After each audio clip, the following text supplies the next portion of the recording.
A closed subset of a compact space is compact. After that, we proved that continuous image of a compact set is compact.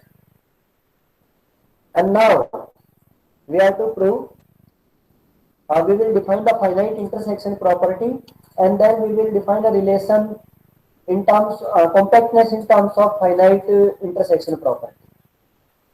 So what is the finite intersection property? A family of subsets of X is said to have finite intersection property if the intersection of any finite subfamily of this family is non-empty. Means if A lambda is any family, then consider any collection of finite sets from this family, and intersection of those sets is non-empty. Then we will say that this family is having finite intersection property. Every finite subfamily is having non-empty intersection. Every finite subfamily. Okay. If we are saying that 2 sets, yes, their intersection will be non-empty. 10 sets, yes, their intersection will be non-empty. 1000 sets, yes, their intersection will be non-empty. 8 sets, yes. Some different 8 sets, yes. Okay. So any arbitrary finite subfamily of that family will have non-empty intersection. And now we have to discuss the compactness in terms of finite intersection property. For that, we have to prove that a topological space is compact.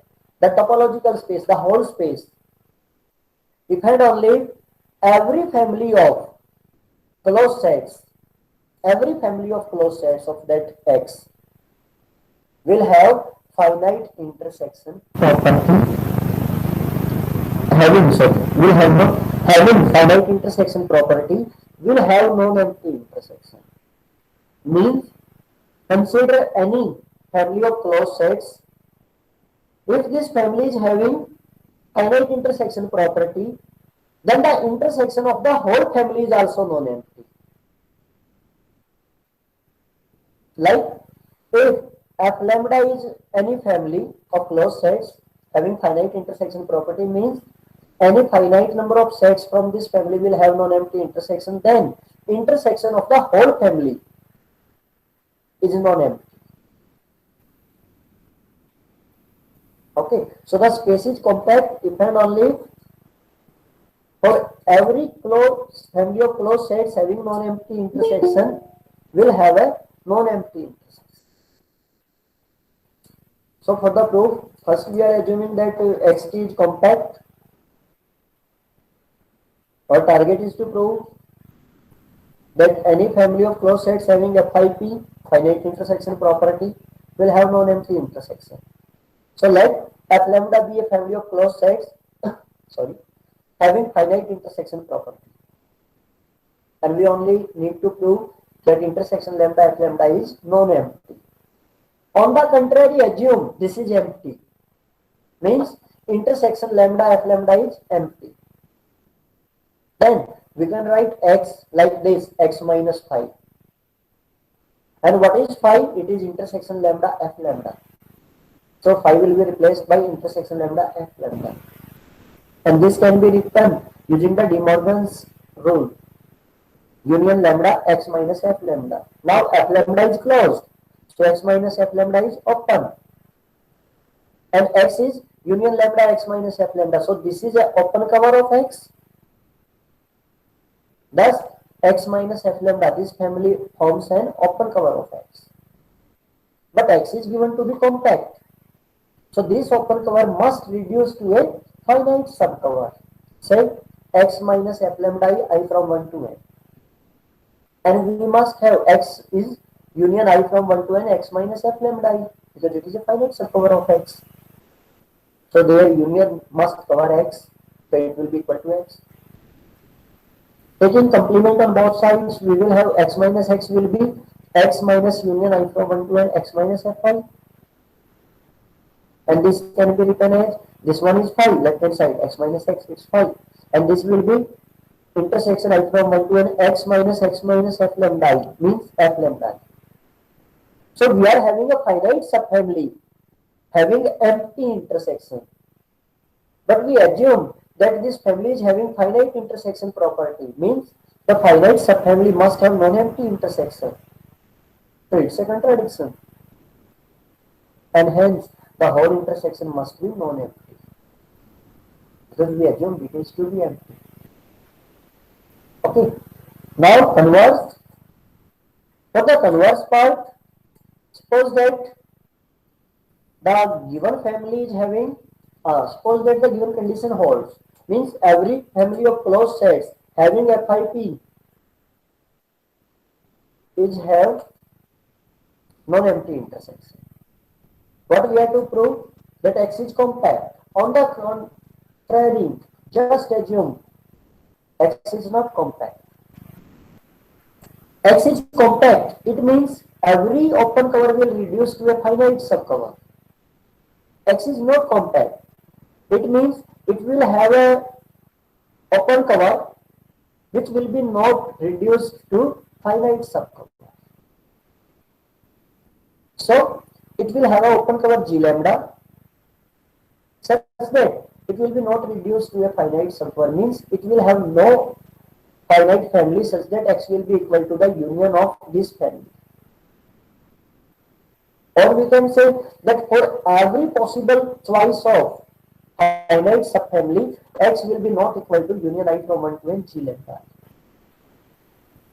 X will not covered by any finite subfamily. Now here we can say phi is not equal to X minus union of this. Means phi is not equal to intersection I from 1 to n X minus Gi. Gi is open, so X minus Gi is closed. G lambdas are open, so X minus G lambdas are closed. So the family X minus G lambda, this family is of closed sets and finite intersection is non-empty. So it is having finite intersection property. Means according to given condition, the whole intersection of this family must be non-empty. Means X minus union lambda G lambda must be non-empty. Means X cannot be equal to union lambda G lambda. So we can say G lambda is not a cover of X. G lambda is not a cover of X. This is a contradiction because we assume that this is the open cover of X. Hence, what we considered is wrong. We considered X is not compact. Therefore, X must be compact. Is it clear? The next one, countably compact spaces. Okay. For this, let X3 be any topological space. A subset E of X is said to be countably compact if every infinite subset of E has at least one limit point in it.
So the next one,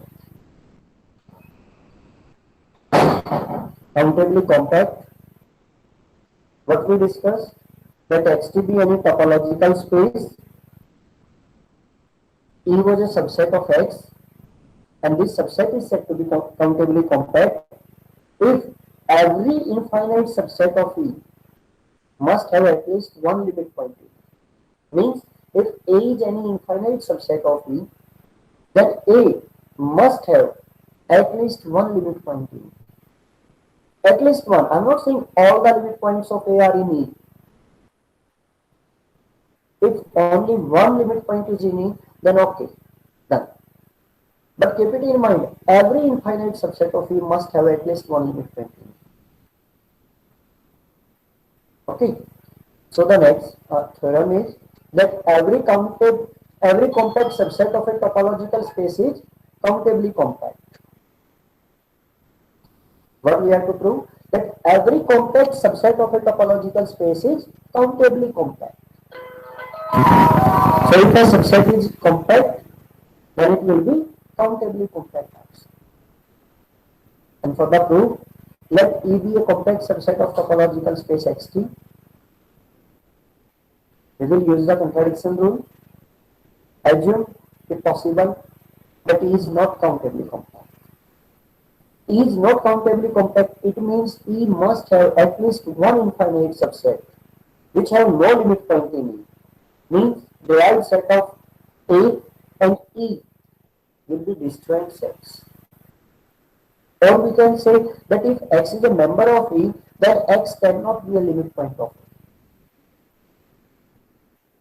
Okay, so E is assumed to be a compact subset, and we assume on the contrary that E is not countably compact.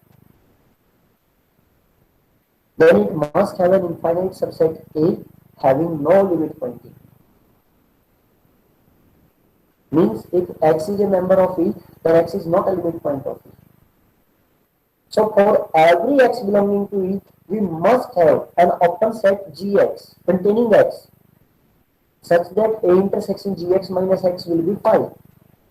For every X, means if we will consider Y belonging to E, there will be Gy. If we will consider Z belonging to E, there will be Gz, and so on. Now, from this thing, we can say that A intersection Gx, it must contain at most one point, X itself. This set must have at most one point common, and that point must be X. Because if this intersection is having two elements, then two elements minus X, it will be non-empty. And if it is having any point other than X, a singleton set if it is, but the point is other than X, then again, say Y, then singleton Y minus singleton X, it will be non-empty. So this set will have at most one point, that is X itself. And also this Gx, the family Gx, X belonging to E. We consider Y belonging to E, then Gy, Z belonging to E, then Gz, and so on. So this family must form an open cover of E. But E is compact. So this will have a finite subcover, say union I from 1 to n Gxi. It means E is contained in union I from 1 to n Gxi. Now A is a subset of E. A is an infinite subset of E. And so A can be written as A intersection E. And E is contained in this. So this must be contained in A intersection union I from 1 to n Gxi, which can be further written as union I from 1 to n A intersection Gxi. Now A is contained in this union. And also, as we said here, that this intersection contains at most one point X itself. So this is a singleton set at the max. Singleton set. And this thing is a finite union of singleton sets.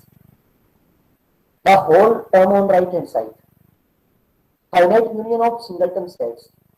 So it must be a finite set. So right hand side is a finite set. However, on left hand side we are having the set A, and this set A is an infinite subset of it. So an infinite set is contained in a finite set. This is not possible. So what we assumed is wrong. We assumed that E is not countably compact. Hence, E is countably compact. Okay. Thus, We concluded that every compact subset of a topological space is countably compact. Now, there is a next definition, locally compact spaces. Yesterday we defined locally connected. There was connected and then we defined locally connected. Today we are going to define compact and now we are at locally compact space. And what is a locally compact space? The topological space Xt is said to be locally compact if each point of X is contained in a neighborhood whose closure is compact. Means if X is any element of X, then X must belong to a neighborhood G such that G closure is compact. Okay, so a topological space is said to be locally compact if each element of this topological space is contained in a neighborhood whose closure is compact. Clear? Okay, so this is locally compact. Every element is contained in some neighborhood whose closure is compact. And now we are having an example in which we will show that a locally compact space need not be compact. A locally compact space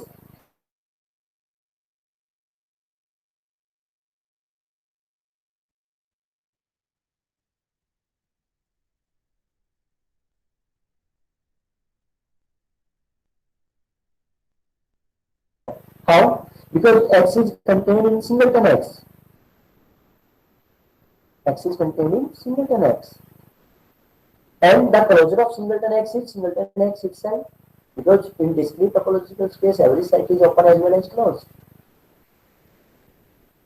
So we are at singleton X and singleton X is compact. Why? Because if we will consider any open covering, then in that open covering it will be contained in at least one open set because it is a singleton set.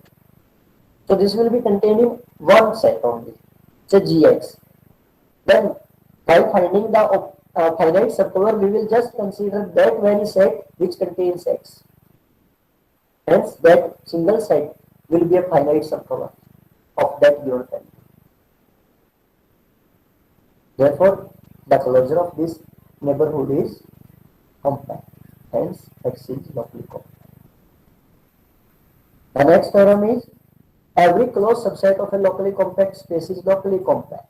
And the proof of this is similar to the previous one. So you can read it. When we prove that every closed subset of a compact set is compact, it is something similar to that. We can have an idea. Just find out the intersections and it will be simple.